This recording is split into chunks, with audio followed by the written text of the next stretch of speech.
Eh bien, j'aimerais lire le début d'un récit qui se trouve dans le 2e livre de Samuel, au chapitre 9 et au verset 1er.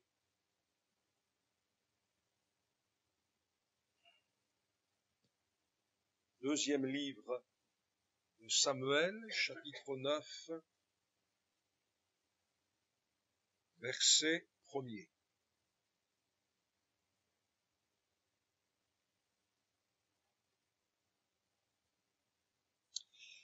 David dit, reste-t-il encore quelqu'un de la maison de Saül pour que je lui fasse du bien à cause de Jonathan? Il y avait un serviteur de la maison de Saül, nommé Tsiba, que l'on fit venir auprès de David. Le roi lui dit, es-tu Tsiba? Et il répondit, ton serviteur. Le roi dit, n'y a-t-il plus personne de la maison de Saül pour que j'use envers lui de la bonté de Dieu? Et Tsiba répondit au roi, il y a encore un fils de Jonathan, perclus des pieds. J'arrête là la lecture, on la reprendra cet après-midi dans l'optique de l'annonce de l'évangile, puisque c'est l'optique de notre réunion de l'après-midi. Mais pour ce qui est de ce matin, j'en ai suffisamment dans les versets qui débutent le récit que nous venons de lire. Lorsque nous pensons à la bonté de Dieu, puisque c'est de ça dont il s'agit, n'y a-t-il plus personne de la maison de Saül pour que j'use envers lui de la bonté de Dieu? Lorsque nous pensons donc à la bonté de Dieu et à David, puisque c'est lui qui pose la question, alors ce qui nous vient spontanément à la pensée, c'est la façon dont David a psalmodié la bonté de Dieu, comment elle a inspiré bon nombre de ses psaumes, comment il l'a chanté et comment il l'a célébré. Alors, je ne résiste pas au plaisir de lire quelques textes avec vous là-dessus, dans les psaumes donc, évidemment, dans les psaumes de David, psaume 13, verset 6, psaume 13, verset 6. Moi, j'ai confiance en ta bonté. J'ai de l'allégresse dans le cœur à cause de ton salut. Je chante à l'Éternel, car il m'a fait du bien. Psaume 18, verset 36. Tu me donnes le bouclier de ton salut. Ta droite me soutient et je deviens grand par ta bonté.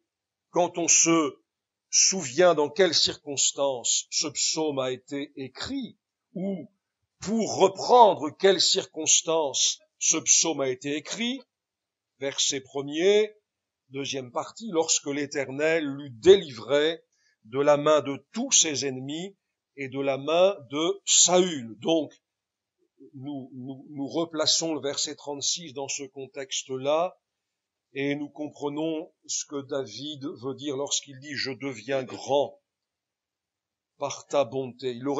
Quelqu'un aurait pu écrire « Il est devenu mort sans la bonté de Dieu », parce que c'est ce qui lui serait arrivé. Mais il écrit « Je deviens grand après avoir vu tous ses ennemis être défaits par ta bonté ». Psaume 25, verset 7. Ne te souviens pas des fautes de ma jeunesse ni de mes transgressions. Souviens-toi de moi selon ta miséricorde, à cause de ta bonté, ô Éternel. Psaume 27, verset 13. Alors il y a, évidemment, je ne lis que que les versets ou les questions de la bonté de Dieu. David est entouré de faux témoins, c'est dangereux un faux témoin. Et qui va-t-on croire? Dangereux un faux témoin. Qui va-t-on croire? Des gens qui ne respirent que la violence. Oh, si je n'étais pas sûr de voir la bonté de l'Éternel sur la terre des vivants. Psaume 31, verset 20.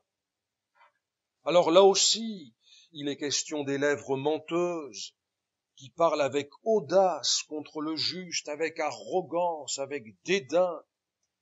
David a connu des compagnies pénibles. Verset 20. Oh, combien est grande ta bonté que tu tiens en réserve pour ceux qui te craignent, que tu témoignes à ceux qui cherchent en toi leur refuge, à la vue des fils de l'homme, tu les protèges sous l'abri de ta face, etc., etc. Psaume 36. Psaume 36, verset 6. Éternel, ta bonté atteint jusqu'aux cieux, ta fidélité jusqu'aux nues. Verset 8. Combien est précieuse ta bonté, ô Dieu! À l'ombre de tes ailes, les fils de l'homme cherchent un refuge.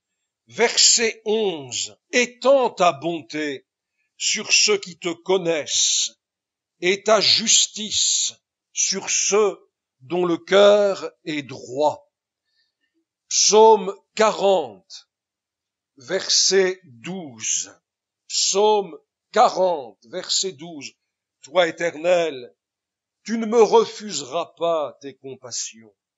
Ta bonté et ta fidélité me garderont toujours. Psaume 52. Psaume 52, verset 10. Et moi, je suis dans la maison de Dieu comme un olivier verdoyant. Je me confie dans la bonté de Dieu éternellement et à jamais. Et puis on aurait pu lire le verset 3. Pourquoi te glorifies-tu de ta méchanceté, tyran? La bonté de Dieu subsiste toujours. Bon, j'aurais pu en ajouter d'autres, mais enfin, la démonstration est suffisante, elle est faite, elle est suffisante. La bonté de Dieu et David, ça donne ces hymnes, ces exclamations, ces témoignages, ces prières, ces chants.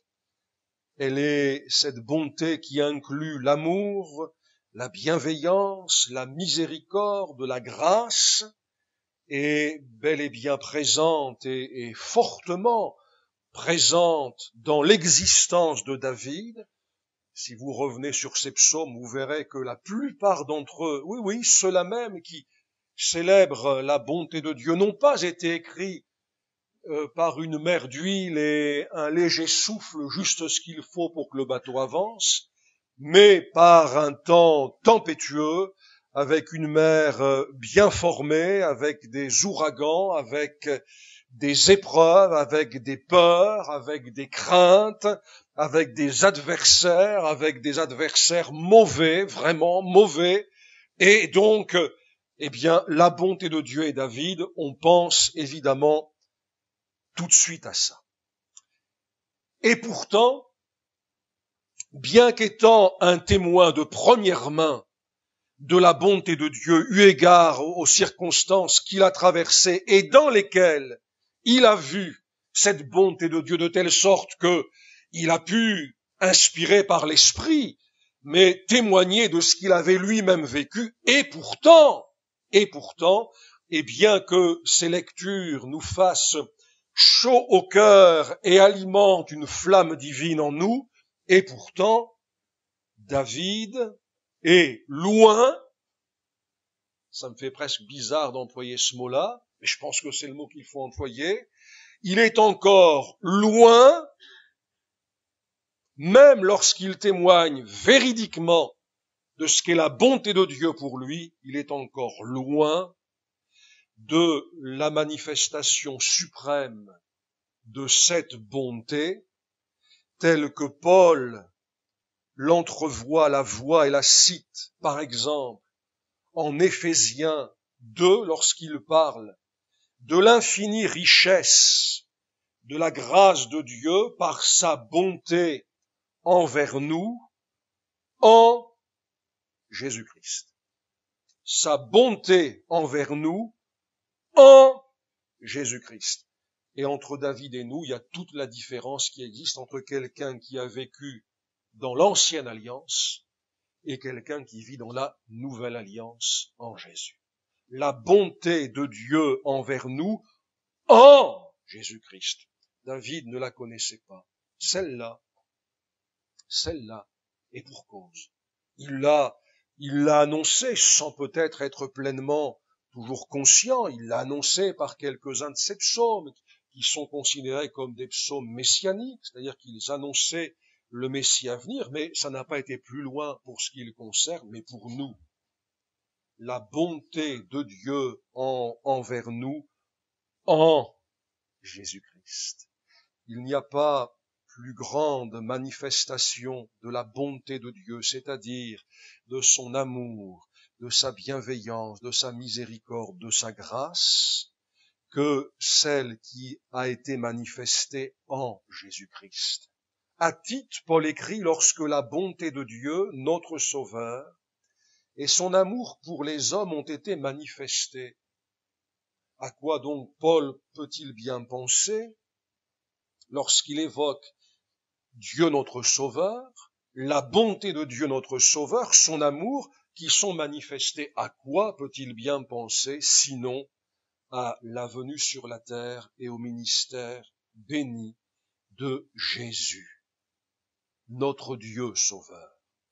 Eh bien, cela, David qui rend abondamment témoignage à la bonté de Dieu, cela, David ne pouvait pas le connaître, effectivement, mais nous le connaissons. David est pénétré, vraiment imprégné, plongé dans cette bonté divine, son cœur en est plein, donc non seulement il la célèbre, mais, et là je reviens à notre texte de départ, non seulement il la célèbre, mais lorsqu'elle demeure dans le cœur, lorsqu'elle est là, lorsque c'est vraiment quelque chose, une réalité que nous avons intégrée, qu'elle est vivante, cette réalité en nous, non seulement elle est célébrée, évidemment, mais elle est manifestée. Est-ce qu'il y a encore quelqu'un de la maison de Saül, c'est-à-dire d'une maison qui, à la suite de son chef, sauf Jonathan, mais à la suite de son chef Saül, a tout fait pour faire périr David? Est-ce qu'il y a encore quelqu'un de cette maison-là pour que juge envers lui de la bonté de Dieu? Donc celui qui chante la bonté de Dieu, il a besoin de la manifester. Il veut la manifester. Et il veut la manifester à l'égard de quelqu'un, s'il existe encore, si cette personne existe encore, de la maison de Saül. C'est une démarche libre, gratuite, sans calcul. C'est même une recherche. C'est bien quand l'occasion se présente de manifester la bonté de Dieu. C'est bien. Mais ici, c'est pas si l'opportunité se trouve, si l'occasion se présente, c'est est-ce qu'il y a encore quelqu'un, c'est-à-dire qu'il est soucieux de pouvoir manifester la bonté de Dieu à un survivant de la maison de Saül. C'est une préoccupation pour lui. Et cette préoccupation, j'y reviendrai cet après-midi, est tellement étrange par rapport aux usages de l'époque. Et étrange, vraiment une préoccupation, ça le préoccupe. Ça le préoccupe. Et tellement étrange par rapport à une certaine logique. Par rapport à une certaine logique. Mais en réalité, cette étrange préoccupation est aussi étrange que peut nous apparaître étrange la bonté de Dieu. Car cette bonté, elle est étrange. Vraiment, elle est étrange. Elle ne répond pas aux critères communs que l'on connaît dans les relations humaines. Oui, cette bonté de Dieu, elle est étrange. Vraiment, quand on la considère, la bonté de Dieu en Jésus-Christ. Elle échappe elle échappe au calcul, même à une certaine forme de logique. Je parle même pas de son contraire, la méchanceté. J'évoque même pas ça. Vraiment, c'est une réalité étrange. Elle est aussi opposée à quelque chose contre lequel nous avons à nous mettre en garde et qui, semble-t-il, a accru du verbe croître pendant la crise du Covid. C'est cet individualisme, car on a entendu dire que cette crise avait eu pour conséquence d'amener les gens qui ont vécu ces mois-là difficilement, à se replier sur leur cocon. Or, notre cocon, c'est quoi? C'est notre chez nous, ce sont les nôtres, nos proches, c'est notre feu de cheminée.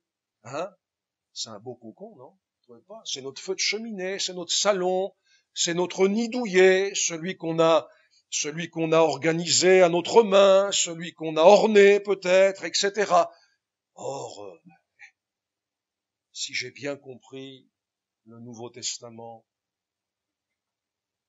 qui est l'application de la vie de Jésus, un disciple ne peut pas vivre comme ça. Non pas qu'il n'ait pas joie à se retrouver dans son chez lui, non pas qu'il n'ait pas joie à faire une bonne flambée le soir, un soir d'hiver. Non, il peut connaître ça, mais vous comprenez ce que je veux dire? Un disciple, il peut pas, ça peut pas être sa manière de vivre. J'ai été, bien que je le savais, je l'ai pas découvert, mais quand même, j'ai été à nouveau choqué par une courte lecture biblique. Faites-la avec moi dans le 2e livre des Rois au chapitre 20. Alors je vais passer sur un certain nombre de données là parce que je veux pas me disperser, mais simplement au chapitre 20, on va lire au verset 16.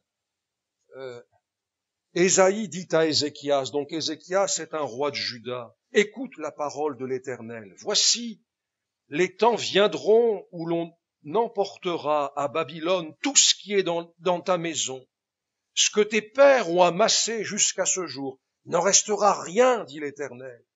Et l'on prendra de tes fils qui seront sortis de toi, que tu auras engendrés, pour en faire des eunuques dans le palais du roi de Babylone. Quelle parole redoutable, vraiment. Ézéchias répondit à Ésaïe, la parole de l'Éternel que tu as prononcée est bonne. Alors là, on a besoin on comprend pas, là. Comment est-ce qu'il peut dire, il a toute sa tête, cet homme-là, comment est-ce qu'il peut dire que c'est une bonne parole? Et c'est la suite qui nous permet de comprendre pourquoi il dit ça. Et il ajouta, n'y aura-t-il pas paix et sécurité pendant ma vie? Voilà. Regardez un visage possible de l'individualisme. Ésaïe lui annonce, pour des raisons sur lesquelles je passe, elle lui annonce ce qui va se passer plus tard. Ses enfants, ses fils, sa maison. Il a une réaction qu'on ne comprend pas au premier abord. C'est pas une bonne parole. Mais on comprend pourquoi. Dans un deuxième temps, on comprend. Il est content. Pourquoi? Parce que ça le touche pas. Ça le touche pas. Donc, si ça le touche pas, c'est une bonne parole. Ça le touche pas. Regardez un des visages possibles de l'individualisme. Il est là. Il est là. Donc, quand on se replie sur son cocon, on oublie le prochain. Et peut-être même qu'on oublie un peu le Seigneur aussi, parce que ça peut aller loin, cette affaire-là. Comprenez? On ne traite pas avec ça, on ne traite pas de ce qu'on pourrait appeler de faute grossière. Comprenez bien? On n'est pas là sur le terrain d'une immoralité qui pourrait même être grave. Non, non, non, non. Non, non, non, non. On pourrait même presque, cet homme pourrait presque dire, je fais de mal à personne. Celui qui se replie sur son cocon, il peut dire, mais je fais de mal à personne. Oui, mais est-ce qu'il y a encore quelqu'un de la maison de Saül pour que je lui fasse du bien? Ne pas faire de mal à personne, c'est bien. Mais faire du bien à quelqu'un, ça, c'est le disciple. Ça, c'est le disciple. Vraiment. Comprenez qu'il y a une différence.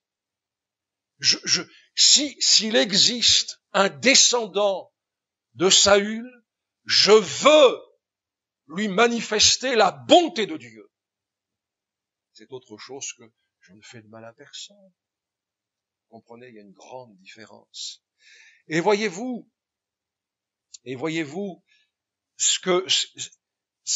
ce qui ressort donc de cette préoccupation de David, qui ne fait pas que célébrer la bonté de Dieu, mais qui a soif de pouvoir la manifester, eh bien, c'est déjà vraiment l'un des traits forts de ce qui va être la vie des disciples dans une alliance nouvelle.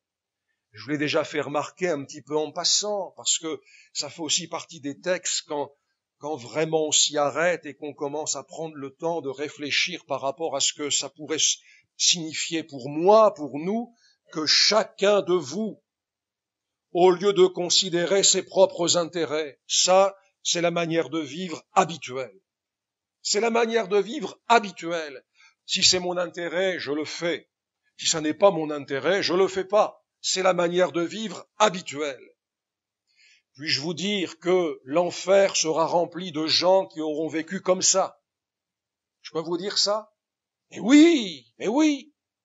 Alors, au lieu, dit l'apôtre, au lieu de penser comme ça, que chacun de vous considère aussi ceux des autres. Écoutez, Philippiens 2,4. Écoutez, après le culte, là, cet après-midi, dans votre salon, près de votre cheminée,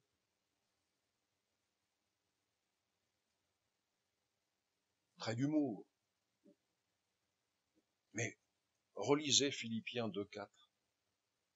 Vraiment, relisez-le. Et posez-vous la question, c'est quoi l'intérêt des autres? C'est quoi? Est-ce qu'il y a quelque chose qui est en mon pouvoir pour que j'oriente ma vie vers un autre, vers un autre que moi? Le Seigneur d'abord, tout Seigneur, tout honneur, et puis les créatures du Seigneur. C'est vraiment, voyez-vous, quand on lit un texte comme ça, on est complètement dans les empreintes de Jésus. On est complètement dedans.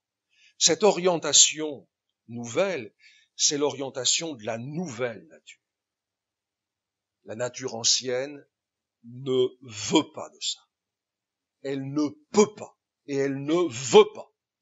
Mais la nature nouvelle, cette qui est fruit de la naissance d'en haut, ce cœur nouveau, cet homme nouveau dont parlent les épîtres, eh bien, c'est pour elle. C'est, quand on parle de changement, quand on parle d'une conversion qui apporte un changement, quand on parle des preuves de la repentance qui sont là, eh bien voilà, on a un exemple, c'est pas le seul, mais c'est un exemple. Mais non seulement cette orientation que David illustre déjà, lui qui n'a pas connu l'alliance nouvelle dans laquelle nous sommes, nous, mais qui pourtant en connaissait assez de la bonté de Dieu pour dire, je voudrais la manifester. À qui? Trouvez-moi un descendant de Saül. C'était la meilleure preuve. Hein. Vraiment, si c'est la bonté de Dieu, il n'y a pas plus belle preuve que celle-là. Si c'est une petite sympathie humaine, alors le voisin de droite ou de gauche suffira. Eh, voisin, tu veux que j'aille t'acheter ton pain? Je sais pas. Je dis, tu veux que j'aille te prendre ton courrier? Là, j'ai vu que tu avais un plâtre, tout ça. Ça suffit. Mais si c'est la bonté de Dieu, alors ça peut être que Saül, mon ennemi. Comprenez ce que je veux dire? C'est ça. Et là, avec Jésus, évidemment, on a ce cœur. Mais alors, non seulement ça correspond à la nouvelle nature, mais cette orientation, elle est nourrie, elle est alimentée. Je souhaite qu'elle soit alimentée. Je veux, pour ma part, des dizaines d'années après que j'ai comme touché du cœur cet amour divin manifesté par Jésus-Christ à la croix, je vous assure, je suis précautionneux dans ma tanière pour alimenter cette conscience. Elle est alimentée de la bonté divine. Je l'alimente avec la bonté de Dieu. Il m'a fait du bien. Voilà ce que mon âme dit. Il m'a fait du bien.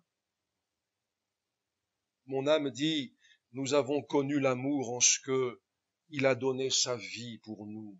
C'est Jean qui écrit ça. Voilà l'aliment que je donne à mon âme pour que cette bonté divine soit vraiment dans mon cœur, comme une réalité, comme elle l'était pour David, et que ce soit alors non pas comme une mare c'est un cul-de-sac en quelque sorte, c'est-à-dire que l'eau arrive jusque-là, si elle y arrive, et puis ça s'arrête là, mais que ce soit comme un courant, qui me mette en capacité de faire du bien. Est-ce qu'il y a quelqu'un de la maison de Saül pour que je lui fasse du bien, pour que j'use à son égard de la bonté de Dieu, pour faire du bien, un bien réel, vrai. Hier, aux jeunes, j'évoquais les consolateurs fâcheux, par exemple, ceux qui consolent en faisant comme si le mal n'était pas mal. C'est fâcheux de consoler comme ça, je vous assure. C'est fâcheux, c'est très fâcheux, c'est inopérant, c'est inefficace de faire du bien, mais un bien qui est celui de Dieu. Eh bien, écoutez, et je terminerai là-dessus, nous pouvons donc, nous aussi, étreints par la bonté de Dieu en Jésus-Christ, certainement, non seulement la célébrer, cette bonté, mais vraiment désirer, la manifester, en user. Envers qui? Envers les âmes qui nous entourent, ou qui nous côtoient, ou que nous sommes amenés à rencontrer peut-être. Si elles sont perdues, elles ont beau être en bonne santé, riches,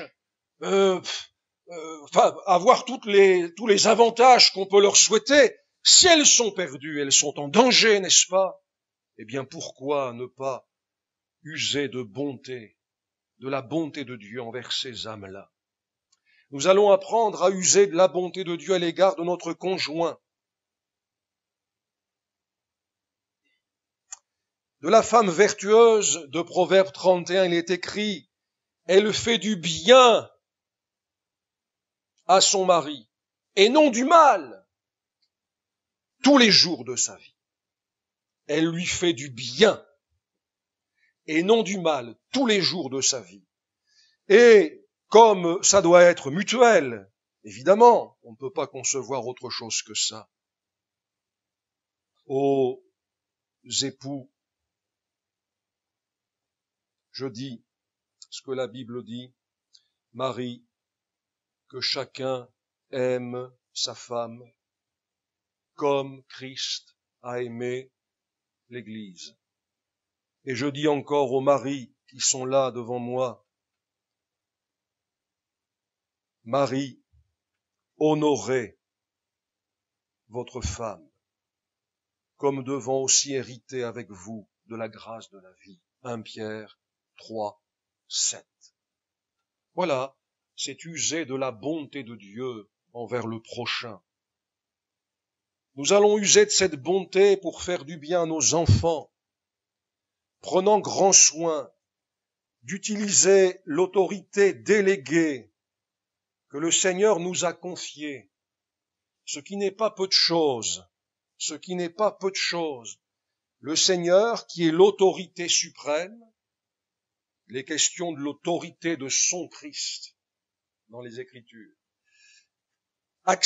choisit de déléguer une part de son autorité et de la déléguer aux parents, pour que, pour ce qui est des parents chrétiens, comme en son nom, ils puissent faire du bien à leurs enfants.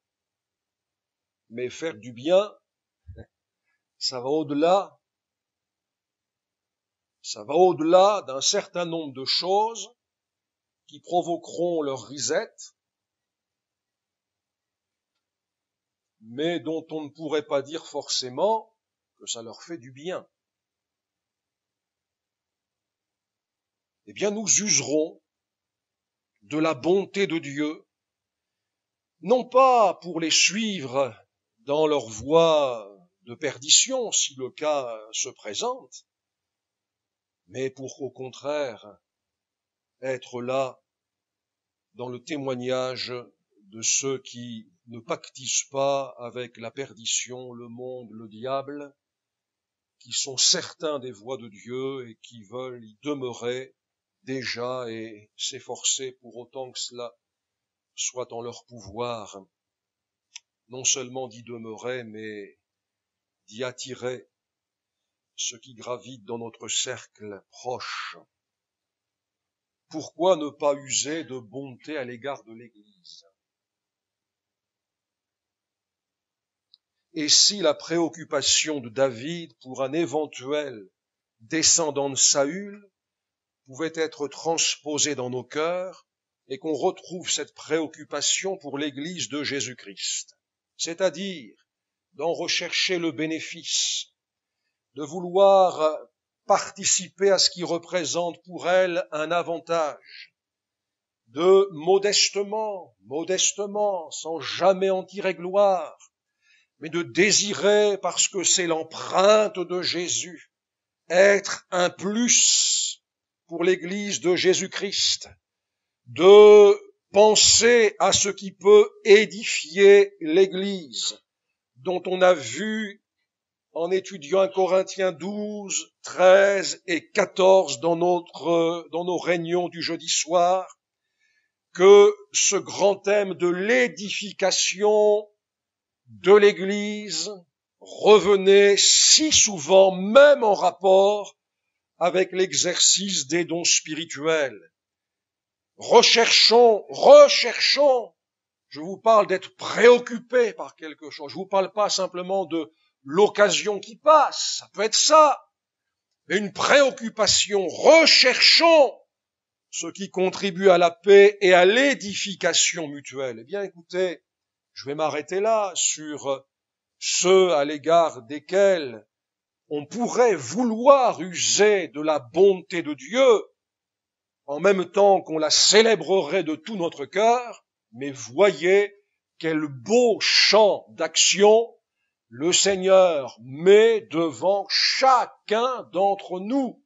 Voyez-le, considérez-le, revenez-y, au-delà même de ce temps-là, de ce moment maintenant-là, revenez-y, pensez-y et voyez quel champ se trouve placé devant vous par le Seigneur.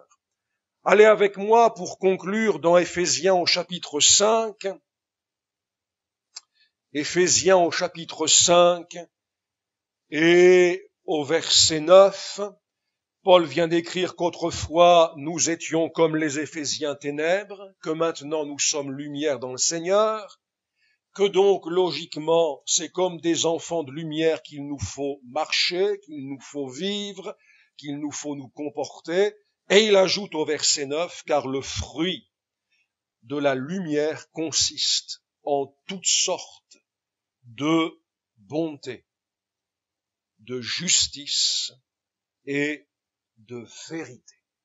Eh bien voilà, regardez l'alliance nouvelle en Jésus-Christ, regardez la vocation du disciple, regardez cet ancien ténèbre qui est maintenant lumière, et regardez le fruit qui émane de ça, toutes sortes de bonté, de justice et de vérité. Vous savez, moi je considère que alors on peut le voir sous l'angle du but à atteindre, c'est vrai, mais je le considère comme un honneur. Quoi? Le fait que nous puissions dire, nous aussi, avec notre contexte, tel père, tel fils. Excusez-moi, les dames, hein. Ça marche pas pour vous. C'est comme ça, il n'y a pas à discuter. Non, non, non, non, non, trait d'humour. Mais quand même, vous connaissez la locution. Tel père, tel fils. Que juste de la bonté de Dieu. Ma sympathie personnelle, c'est bien. Vaut mieux être sympathique qu'antipathique. Mais ça n'est que de la sympathie. Voilà, c'est tout. Mais que j'use de la bonté de Dieu. Pour moi, c'est un honneur que Dieu nous fait de nous permettre, en Jésus son Fils, de nous façonner de telle manière qu'on va retrouver en nous ce qui est de lui. Vous comprenez ce que je veux dire? Sa bonté. Je pourrais dire sa fidélité. Paul écrit aux Corinthiens, il dit, mais non, non, non, non, les Corinthiens, vous avez entendu quelqu'un, un faux témoin, ils sont redoutables, hein. Il vous a dit que j'étais changeant, qu'on ne pouvait pas compter sur moi, que je disais une chose et son contraire. Il leur dit non, non. Il leur dit non. Il va leur expliquer pourquoi il a effectivement modifié un projet. Pour quelles raisons? Il y avait des raisons. Mais il leur dit, aussi vrai que Dieu est fidèle. Là, c'est la fidélité. Dieu est fidèle et on retrouve la fidélité dans la vie de l'apôtre. Aussi vrai que Dieu est fidèle, ma parole au milieu de vous n'a pas été oui. Pour moi, c'est un honneur. Pour vous, je sais pas. C'est un honneur ou pas? Ah, mais pour moi, c'est un honneur. Vous vous rendez compte un peu? Le Dieu invisible, le Tout-Puissant, le Souverain, le Dieu éternel, manifeste sa bonté en Jésus-Christ, qui devient notre Dieu sauveur.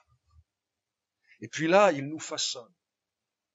Et voilà que, en nous façonnant, il nous permet de manifester sur la terre, ici-bas, sur terre, dans nos relations, il nous permet de manifester ce qui est de sa nature, que juste de la bonté de Dieu, aussi vrai que Dieu est fidèle. Et puis on pourrait parler de la sainteté de Dieu, de la vérité, de l'amour de Dieu, etc. Quel honneur! Vraiment, quel honneur! Moi, du fumier, il retire l'indigent. Quelquefois, moi, je me rappelle de mon fumier, que t'es pas le pire des fumiers. J'ai des parents chrétiens qui m'ont bien élevé. Donc, qui est pire, hein. Mais quand même, avec les yeux de Dieu, maintenant, je revois ça et je dis, tu ressemblais un peu au chien mort. Ça, c'est pour cet après-midi qu'était Méphibosheth. C'est comme ça qu'il se considérait, hein. Alors, je vais pas faire de psychologie cet après-midi, hein. Je sais qu'ailleurs, on vous dirait, regardez un peu cet homme qui s'appelle un chien mort, et on vous ferait une prédication évangélique pleine de psychologie. Moi, il y aura 0% de psychologie. Ça sera du light cet après-midi, à ce niveau-là. 0%. Non, ça sera l'évangile, hein. Vraiment l'évangile. Et il disait, mais moi, je suis un chien mort. Et je vous dirais, on verra pourquoi il se considérait comme ça. Il y avait des raisons, hein. Et moi, quand je regarde ma vie passée, je me dis, t'étais plutôt du côté chien mort, toi aussi, hein.